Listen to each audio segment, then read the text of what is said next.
নবীজি মসজিদের ভিতরে নামাজ পড়ার জন্য ফজরের সময় যাইতেছে, হঠাৎ করে দেখলেন ছেলে, যেই ছেলে মক্কায় থুইছে ওই ছেলে এখন ওনার মদিনার সামনে দাঁড়ায় আছে। ছেলেকে দেখে বলে, বাবা তুমি কেমন আইছো? আমার বাতাস উড়ে উড়ে নবী এনেছে। নবী গো, আমি আর ওই দেশে যাইতে চাই না, আমি আপনার গোলামি করতে চাই। নবী গো, আপনার গোলামি কইরা জীবন দিতে চাই। আমার আল্লাহ পাক বলে, বান্দা চার শ্রী মানুষের গোলামি করো, আমার কাছে যে বলবা, এদের কাছে বসলে, এদের কাছে তুমি বসলে মরণে তাদেরকে পাইবা, কবরে তাদের পাইবা, হাসরে তাদের পাইবা, মিজানে তাদের পাইবা, মুরসিরাতে তাদের পাইবা। ওই সাহাবীকে দেখে দিবারে মায়া নবী গো,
বিশ্বাস হয়নি? এ কার বিশ্বাস হয়? বাবা হাতটা নাড়া দেন, জোরে বলি, একটু হাতটা নাড়া দিই, জোরে বলি ইয়া রাসূলুল্লাহ। হুজুরকে বুঝলাম না দলিল কি? আমার আল্লাহ পাক বলে ওয়া হাসুনা উলাইকা রফিকা, আমার আল্লাহ পাক বলে শ্রেণী মানুষের মহব্বত করবা। এই জন্য আমরা পীরে দরবারে যাই, এক এক করে বলতেছি বাবা ওলি আল্লাহর কাছে কেন গেলাম? কারণ বাবা অনেকই মানুষ কয় নবীর কোনো হুঁশ থাকবে না কিয়ামতের ময়দানে, আবার ওলি আল্লাহ নাকি শাফায়াত করবে। অনেকে কয়নি নবীর হুঁশ থাকবে না, আবার ওলি আল্লাহ কি ঠিক নেই? আমি এক এক করে বলতেছি, আজকে নোটটা করে না, নোটটা মিলিয়ে নেন বাবা। আমার বন্ধুরা এমন সময় সাহাবী ডাকতে পারে, মায়া নবী গো,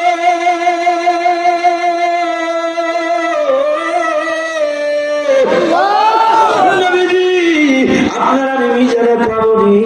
নবী ডাকতে, হ্যাঁ তোমরা আমার মিজানে পাইবা।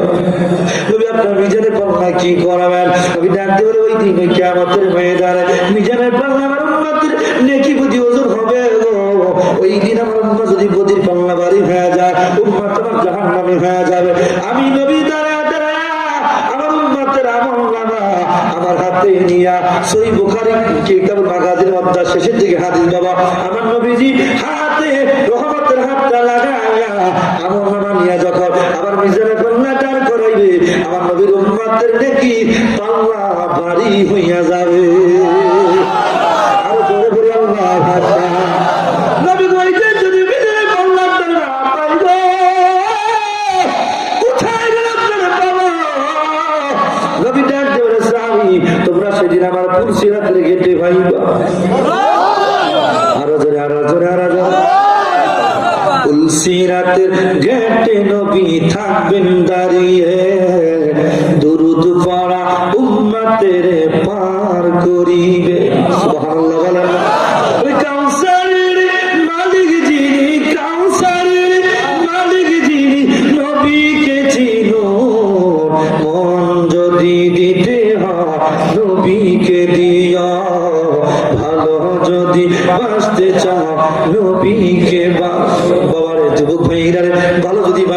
নবীর বাসো, জীবন যদি দিতে চান নবীর প্রেমে জীবন দাও, যারে কোরবান যদি হতে চান নবীর জন্য কোরবান করো, মুহাব্বত যদি করতে যদি চাও নবীর করো, নবীর মুহাব্বত করো।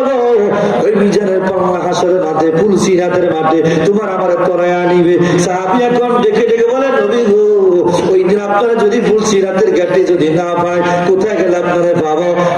সাহাবীকে দিয়ে তাকায় বলে আমরা তোমারে আমারে তোমরা জাহান্নামের গেটে আমারে পাইবা, জাহান্নামের গেটে দাঁড়ায় থাকবো যাতে করে আমার উম্মত একটা যেন জাহান্নামে না যাইতে পারে। সাহাবী ডাকতে হুজুর গো, কিন্তু মনের ভিতরে তামান্না একটা, কিসের তামান্না হলো নবী গো, এই দুনিয়াতে থেকে আমি আপনার গোলামি করবো, কিন্তু মহিলা যাওয়ার পর যেদিন আমার মরণ হয়ে যাবে, যেদিন আপনি চলে যাবেন, আদম নবীর মাকাম আপনার মাকাম এক না, মুসা নবীর মাকাম আমার মাকাম এক না, নবী গো আপনার মাকাম আর আমার মাকাম এক না। আল্লাহ আপনার জান্নাত দিবেন, আমারও জান্নাত যদি দেয়, আমি সেই দিন আপনার কোথায় গেলে পাবো? নবী গো আমি জান্নাতে আপনার গোলাম হিসাবে থাকতে চাই।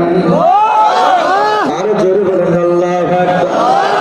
আমার নবী চুপ হয়ে গেলেন, আমার নবীজি মাথাটা নোয়া দিলেন। আমার আল্লাহ ডাক দিয়ে বলে জিবরাইল যাও যাও যাও যাও যাও যাও আমার বন্ধুর দরবারে যাও, বন্ধু যেন টেনশন না করে, বন্ধু যেন চিন্তা না করে, বন্ধুকে বলে যা যারা তোমার নবীরে মুহাব্বত করেছে, নবীর হুকুম মেনে নিছে, নবীরে নবীর ইমানদারে অন্তরে লালিত পালিত লালন পালন করেছে এবং চাইছিনি নবীগণ সিদ্দিকগণ সুহাদায়ে সালিহিন নেককার বান্দা মুমিনে কামেল আল্লাহর ওলি সকলকে যারা মেনে নিছেন গো, তাদের সঙ্গে আমি কিয়ামতের ময়দানে উঠাবো, মরণ তাদের সঙ্গে রাখবো, জান্নাত আমি তাদের সঙ্গে আমি রাখবো। জোরে বলেন আল্লাহু আকবার। একটা হাদিস আছে যেমন তিরমিজির হাদিস এবং সহিহ বুখারী এসেছে, সুনানে মাজাহ শরীফে এসেছে। আল্লাহ রাসূল বলেছেন বাবা আল মারু মা মান হাব্বা, যে যাকে ভালোবাসবে সে তার সাথেই থাকবে। জোরে বলা যাবে আল্লাহু আকবার। আর জোরে বলে ইয়া রাসূলুল্লাহ। এই জন্য মুমিনে কামেলের দরবারে যায়, ভাইরা সুদখোর গীবতখোর কি আল্লাহর ওলি না? কথা কথা কোশ্চিনি কালো না। আজকে শুনে নেন আপনার ওলি আল্লাহর পরিচয় না, খালি হুকে দৌড় দিলে হবে না। আরে বাবা অনেক আছে বাবা রে, খালি কথা শুনলে খালি দৌড়া, অনেক আছে কান তোমার চিলে নিয়ে গেছে, চিলের পিছনে দৌড়ায়, কানে হাত দেয় না। আজকে শুনে নেন বাবা রে, আমার আল্লাহ পাঁচটা গুণ যার ভিতর আছে তিনি ওলি আল্লাহ। জোরে কন্যা জোরে জোরে। আরে বেটা আমার খুশি বীর দরবারে আমরা যাই ভাষ্য আসি না, ওরে বেটা আমার বীর ভাষ্য আসে নাই, শুনে না শুনে না। ও বাবা দিলটা নরম করে বসেন, সূরাতুল ইমরান 17 নম্বর আয়াত। কত? জোরে কন্যা জোরে জোরে। আমার আল্লাহ বলে আস-সাবিরিনা ওয়াস-সাদিকিনা ওয়াল-কানিতিনা ওয়াল-মুনফিকিনা ওয়াল-মুস্তাগফিরিনা বিল-আসহার। পাঁচটা গুণ যার ভিতর আছে তিনি আল্লাহওয়ালা, তিনি আল্লাহর বন্ধু, তিনি সাদিকিন, তিনি নেককার বান্দা, তিনি মুমিনে কামেল, এতে কোনো সন্দেহ নাই। ঘোষণা দেয় আমার কি?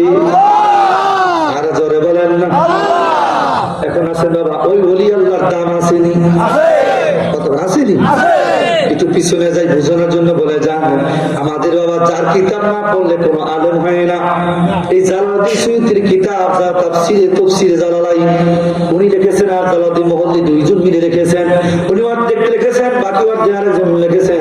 উনি বললেন বাবা রে ওনার একটা কিতাব তারিকুল খুলাফা, ওই কিতাবটা আমার কাছে আছে বাবা।